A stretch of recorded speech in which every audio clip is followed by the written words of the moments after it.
You've heard of the pyramids, you've seen images of golden pharaohs, but Egypt's history is far stranger, more dramatic, and more connected to your life than you think. And there's one secret about Egypt's rise and fall that most historians never tell you. We'll get to that in just a few minutes.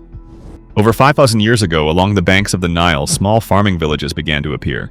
The river wasn't just a water source, it was a living clock, flooding and retreating with such precision that early Egyptians could plan their entire year around it. As historian Toby Wilkinson explains in The Rise and Fall of Ancient Egypt, the Nile was the heartbeat of the world's first great nation. But something happened here that didn't happen anywhere else. Instead of fighting each other for control, these villages united. And that's where the first pharaoh stepped in. The Old Kingdom, roughly 2600 BCE, was Egypt's golden start. The pyramids of Giza were not just tombs, they were propaganda in stone, messages to both the living and the dead that Egypt's rulers were gods on earth. Archaeologist Mark Lehner, in The Complete Pyramids, notes that every block was a statement of divine power. But the Great Pyramid hides a detail most visitors never notice, and we'll reveal it later in this video. Even gods can fall. After centuries of stability, droughts, famine, and political chaos tore Egypt apart. This was the first intermediate period, a time when regional warlords fought for scraps of power. As Barbara Watterson describes in The Egyptians, climate change and poor harvests pushed society to the brink. But out of the chaos came a second golden age, the Middle Kingdom. Pharaohs brought art, literature, and architecture to new heights, until foreign invaders arrived with weapons Egypt had never seen before. The Hyksos brought the horse-drawn chariot, and Egypt learned quickly. Once they drove the invaders out, the new kingdom was born. The era of Egypt's most famous rulers, Hatshepsut, the queen who declared herself king, Akhenaten, the heretic pharaoh who tried to erase Egypt's gods, and Ramses II, the master of monuments and diplomacy. Joyce Tildesley's Hatshepsut, the female pharaoh, tells the story of how one woman defied an entire tradition to rule as king. This was Egypt at its peak, but the seeds of decline had already been planted. Over the centuries, Egypt became a prize in the great game of empires. Assyrians, Persians, and finally the Greeks under Alexander the Great ruled the land of the Nile.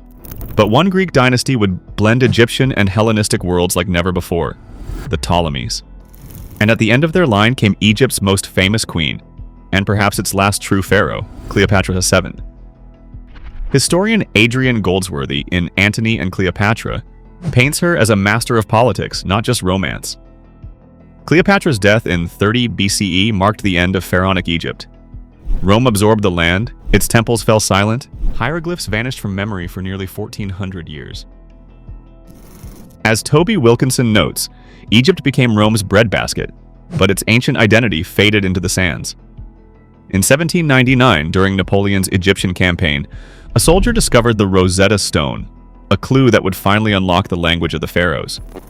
Andrew Robinson's Cracking the Egyptian Code tells how Jean-François Champollion spent decades solving the puzzle.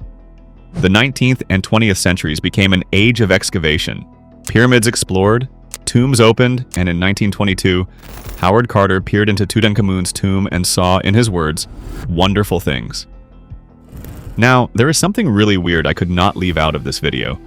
Centuries after the pharaohs were gone, Egypt's mummies became part of a gruesome trend. In medieval Europe, traders ground up ancient mummies into powder and sold it as medicine, claiming it could cure everything from headaches to internal bleeding. This so-called mummy medicine was popular from the 12th to the 17th century. And yes, people actually swallowed it. And here's the secret I mentioned earlier. The story of Egypt isn't really about monuments or kings. It's about adaptation. For 3,000 years, Egypt survived invasions, droughts, and revolutions because it knew when to change and when to hold on. That's why, even today, Egypt is more than history. It's a reminder that civilizations aren't just born and die. They endure if we're willing to learn from them. And in our next episode, we'll travel across the ocean to another ancient giant, the mysterious world of the Mayans.